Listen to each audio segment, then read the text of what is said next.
Let us see this question of exercise 6.5. Prove that the sum of squares of sides of a rhombus is equal to the sum of squares of its diagonals. Do you know about rhombus? Rhombus is a special type of parallelogram in which all sides are equal and the diagonals of rhombus bisect each other at right angle. So this property we will use in this problem. Let us take A, B, C, D, a rhombus, and here AC and BD are diagonal of rhombus.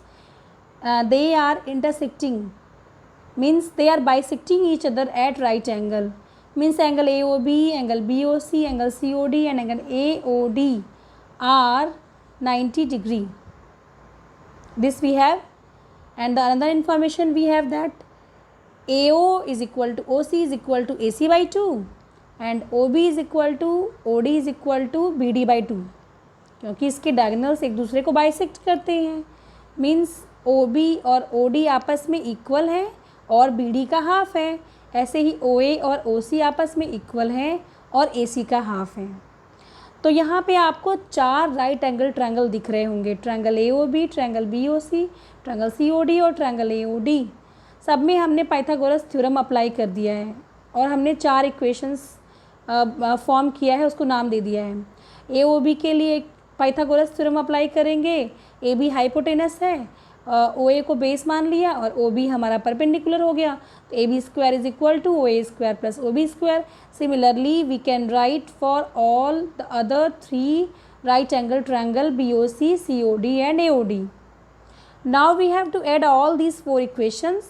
If we add LHS of all the equations is AB square plus BC square plus CD square plus AD square. If we add all the LHS of 1, 2, 3, 4 and RHS will be 2 times of OA square plus OB square plus OC square plus OD square.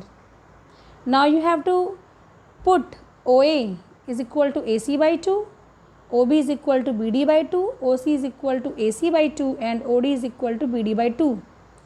If you simplify it, you will get that it is nothing but AC square plus BD square.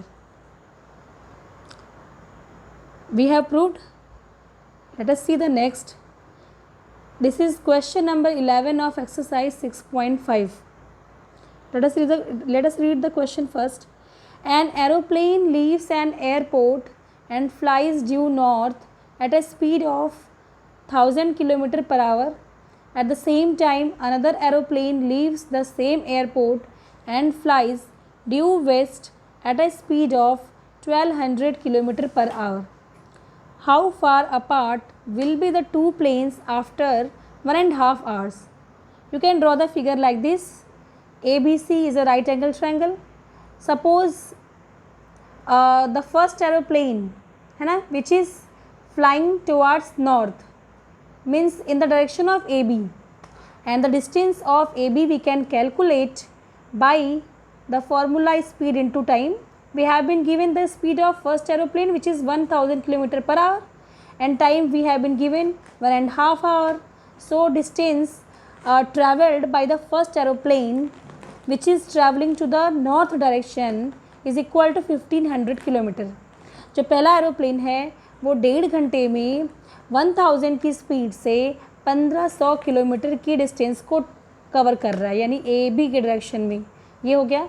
और जो दूसरा वाला aeroplane है वो waste के direction में जा रहा है 1200 किलोमीटर पर आवर की स्पीड से, तो 1.5 आवर में वो 1200 किलोमीटर पर आवर की स्पीड से कितना डिस्टेंस ट्रैवल करेगा? 1800 किलोमीटर।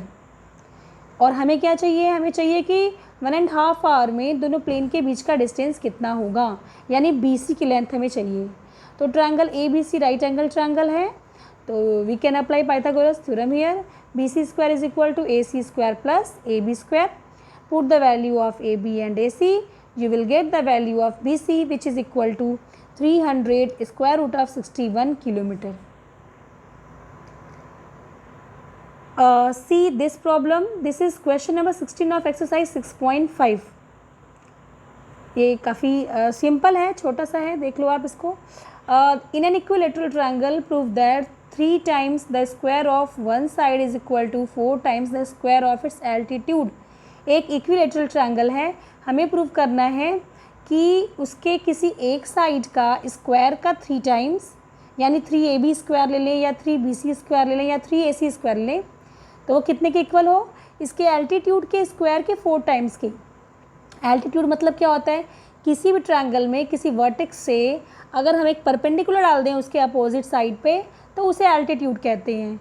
तो हमने मान लिया कि हमारा ए बी सी एक इक्विलेटरल ट्रायंगल है और ए से हमने बी सी पे एक एल्टीट्यूड ड्रॉ किया है जिसका नाम है ए एल, यानी A L is perpendicular on B C. Prove क्या करना है, 3 times of A B square is equal to 4 times of A L square.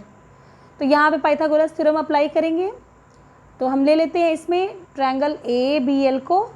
तो triangle A B L right angle triangle है, एल पे A B hypotenuse है, तो A B square is equal to A L square plus B L square.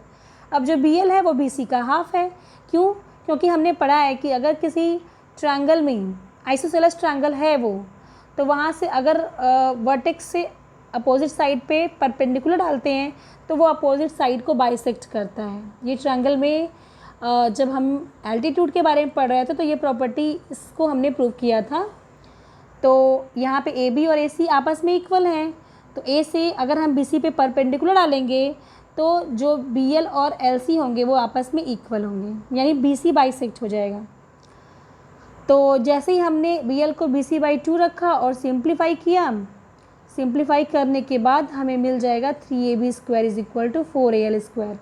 बस आपको ये ध्यान रखना है कि यहाँ पे ए बी ए सी और बी सी तीनों आपस में सेम है, इसको यूज़ करके हम इसको प्रूव कर सकते हैं। ये बहुत ही इंपॉर्टेंट क्वेश्चन है, क्वेश्चन नंबर 15 है एक्सरसाइज 6.5 का। ये 3 या 4 मार्क्स में ऑलमोस्ट एवरी ईयर ये क्वेश्चन आ ही जाता है। इसको देखते हैं ध्यान से।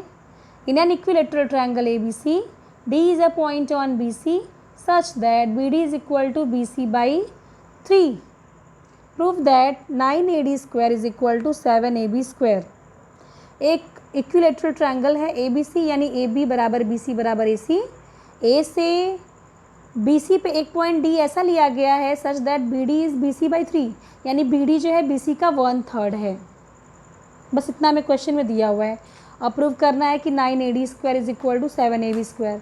तो यहाँ पे कंस्ट्रक्शन क्या करेंगे कि हम A से BC पे एक परपेंडिकुलर डालेंगे, AE नाम दे दिया हमने उसे। अब यहाँ पे AB और AC आपस में इक्वल है, इसका मतलब कि B is equal to C होना चाहिए, क्योंकि एल्टीट्यूड बाइसेक्ट करता है आइसोसेलेस ट्रायंगल में। तो ये B is equal to C, यानी B जो होगा वो होगा BC का हाफ। इस इक्वेशन को हम आगे मतलब यूज़ करेंगे जब प्रूव करेंगे condition 9AD square is equal to 7AB square. तो उसमें जहाँ जहाँ BD आएगा वहाँ BC बाई 3 यूज़ करेंगे, जहाँ BE आएगा वहाँ BC बाई 2 रखेंगे। तो शुरू करते हैं। इसमें लेते हैं ट्रायंगल ADE को। ADE राइट एंगल ट्रायंगल है, फिगर में ध्यान से देखो। ADE जिसमें AD हाइपोटेनस है, AE परपेंडिकुलर है और DE बेस है। तो हमने लिख दिया, पाइथागोरस थ्योरम अप्लाई किया, तो AD square is equal to D square plus A square. अब A D square is equal to A square plus D square लिखा। जहाँ डी है वहाँ पे हम लिख सकते हैं बी माइनस बी डी, और ए स्क्वायर को we can write A B square minus B square. क्यों? क्योंकि A B square is equal to B square plus A square. A B E एक राइट एंगल ट्रायंगल है, ए B hypotenuse है, तो A B का square is equal to A E square plus B E square. तो जहाँ पे A E square है उसकी जगह we can write A B square minus B square. अब बी की जगह आप बी सी बाई 2 पुट कर दो, और जहाँ आपने बी माइनस बी डी का होल स्क्वायर रखा था वहाँ ए माइनस बी का होल स्क्वायर वाला फॉर्मूला आप यूज़ करो, A square plus B square minus 2ab। तो वहाँ से हमें क्या मिल जाएगा, B square plus B D square minus 2b into B D. अब b की जगह बी सी बाई 2 और बी डी की जगह बी सी बाई 3 रख दिया और सिंप्लीफाई किया, और सिंप्लीफाई करेंगे तो हमें अपना रिज़ल्ट मिल जाएगा 9AD square is equal to 7AB square. जहाँ जहाँ ए बी बी सी, जहाँ बी सी आएगा वहाँ पे आप उसको ए बी लिख सकते हो।